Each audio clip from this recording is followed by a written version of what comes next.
Hello and welcome back to 14 Watches channel.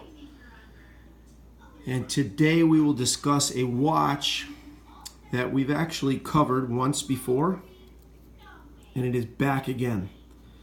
And the purpose of this is because since our watch journey began those months ago, some changes have been made. Like many people's collections, it's always a little bit fluid. So this is a watch really where my luxury watch experiences began. The Rolex Explorer II 5-digit 16570. I had a Tritium dial example from 2005 that I reviewed and loved and wore. But sometimes our interests change and wane and we want to try new things. And so that's what we did. And I can't even remember why I did sell it. And I sold it for a 6-digit Rolex. So a newer reference. The Oyster Perpetual with a rhodium dial, and boy, was that a really cool watch. And everything about it is better. If you want to just talk about the inside, the bracelet, the clasp, the case, the movement, it's a better watch, but it's a different watch, and that's really what I'd like to get at with this video today. Is the word better and different and suitable and what you want and what you like and what you're looking for, it doesn't always calculate to make sense. So after the Oyster Perpetual 39 in rhodium, I sort of missed the Explorer. So I kind of moved some things around and did the math and ended up with a 6-digit Explorer II. So a 216570 polar dial, 42 mil, and it arrived, and of course it was wonderful. It's just, for lack of a better explanation, it is 25% better than the 5-digit Explorer. I like the lume better. I like the maxi dial with the larger markers. I like the fun, playful, orange, thicker GMT hand. I like the bigger minute and hour hands. The movement is great. It's a newer movement. Like the bezel. The bracelet clasp is much better. The bracelet itself is quote unquote better. I mean, it's just 25% better. The issue with that Explorer is it's just a little bigger, isn't it? And it's a little, and this is the big thing for me, it's thicker. So when you wear it, you put it on expecting to have the 5-digit experience, and then you sort of say, wow, wait a minute, that's bigger than what I remember. And so it's not the same. It's a different watch. It's got a different vibe, it's got a different feel, it's got a different experience, and for a lot of people that's great. It's a better experience. And when I had it, in the time that I had it, there were a lot of betters to it. But at the same time, at the end of the day, for me, a watch and how it feels on your wrist and how it fits and the proportions and the sizing is really, truly key. In whether or not it's a keeper and an everyday wearer. And really, honestly, if I'm going to have nice watches, I want them to be everyday wearers that are super versatile. The Explorer II 6-digit, it was just a hair big. It was a hair big. It wouldn't fit under a dress sleeve. The way it hung on my wrist, the weight it had, it was just a bit much. And at 5'8", 175, I'm not a small guy, but I'm not a big guy either. And I feel like the 6-digit Explorer II is for somebody who's like 6'1", 6'2". They got a little bit more weight. They got a larger wrist size. And it'll probably just sit on the wrist better, and that would be a literally perfect watch for a guy that size. But for me, I had it right the first time.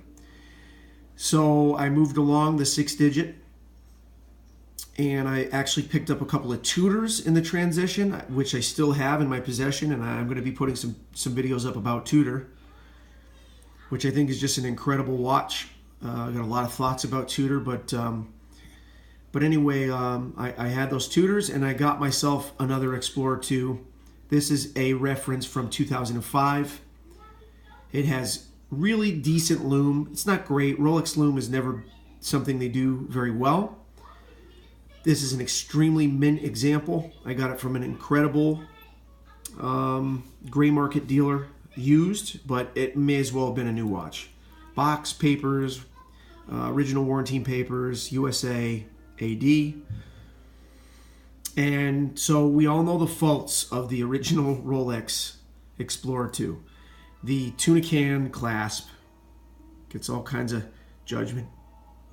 And, you know, it doesn't click really well. It does have that, though, to lock it in. The somewhat rattly bracelet, even though it has solid end licks and no holes case. The 3185 movement, you know, a little bit of a wiggle when you change the time and the GMT hand, and you know they improved that with the 3186, although with the 3186 there was some issues reported. No engraved rehaut. But let's go over why this is such a special watch. It just fits like a glove. This is a stainless steel watch, and you can't feel that it's on your wrist. Because it's thinner, and it does that rattle, but it has this real slinky, soft, comfortable vibe that's very difficult to recreate. It's really amazing. The oyster bracelet in this example is perfection. This tuna can will hold up. It has held up. There's people with GMT Master 2s from the 70s, 80s. They continue to work, and they're light. They're not heavy. They're not thick. They're not robust. They're not brutal. You know, a lot of these 6-digit watches, they're better, but they're kind of brutal. They just don't feel great on the wrist. This one does. And here's the last real big key. Case thickness.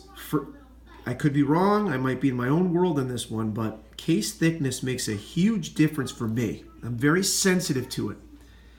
And if that case just kind of sits up off the wrist high, it's just a deal breaker. And I get why. You know, if you've got a chronograph, it's a very complicated movement. You need room in there. You got a high power reserve. You need room in there. I understand it, but it just doesn't sit right on my wrist. I have a 7-inch wrist, rather flat on my left hand where I wear my watch. It just needs to kind of cup and circle my wrist, and that's that. That's what I'm looking for. That's me. The crown action, the way this crown operates is phenomenal. It's incredible to get unwound, and it's awesome to rewind. You don't have to worry about slipping.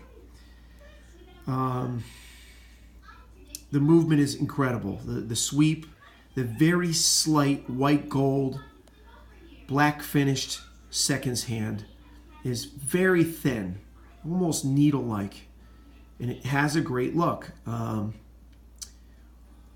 The non-maxi markers, they're just right. It's just a perfect watch for me. I honestly can't put into words how much I love this watch and how wrong I was to move on from it. And that's what it's about a lot of times. It's about moving on. It's about the chase. It's about finding the next latest and greatest or newest, or, you know, or climbing the ladder. You know, can I get into a GMT? Can I get a Pepsi? How about a sub? You know, that's a classic watch. And can I get a Yachtmaster? You know, you're always looking and looking and looking, but you probably had it right the first time your gut said, that's the watch for me, and this was the watch for me. This is the keeper. And boy, have I ever told myself that before, and a week later I'm looking on Watch Recon or whatever, and I'm trying to find the next watch, and it's stupid. It's a fruitless, addictive, non-logic way of thinking. It's a gambler's mentality. It's a loser's mentality. You've got what you need right in front of you, so you keep it. So I hope I've covered the 16570 aptly.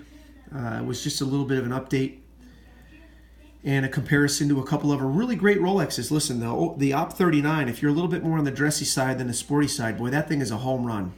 It's got everything you need. Yeah, there's no date, but boy, beautiful rhodium. They've got a great dial. They've got that golden dial. It's sized pretty right. It's got the great new oyster clasp and bracelet. I mean, it's a killer watch. I just got slightly bored with it. It just didn't grab my heart the way an Explorer II does, with that 24-hour dial, that pop of red with the GMT hand, the usefulness when you travel to different time zones, having a date, the Cyclops. I know it's polarizing, but it's a very signature sport Rolex characteristic. And then just having the black, the white dial, and that beautiful, comfortable, slinky, crappy, cheap 5-digit oyster bracelet. Yeah, you know what? I love that it's crappy. The charm of this watch, it's just right. It's not perfect. It's not the best. They've done better. Rolex has evolved. They've improved their watches on paper, but on wrist, they haven't. Not to me. I'm a 5-digit Rolex guy. So I'm glad to have you back. I hope everybody enjoys this video. And I'll be back with a few more. I'm not going to be as regular as Christian Zeron from Theo and Harris, or our favorite friend TGV, or Archie the Pontiff. I won't be on that often, but once in a while I will come on and talk about what I have or what I see. So I hope you tune in. I hope you enjoy it. And you have yourself a great day.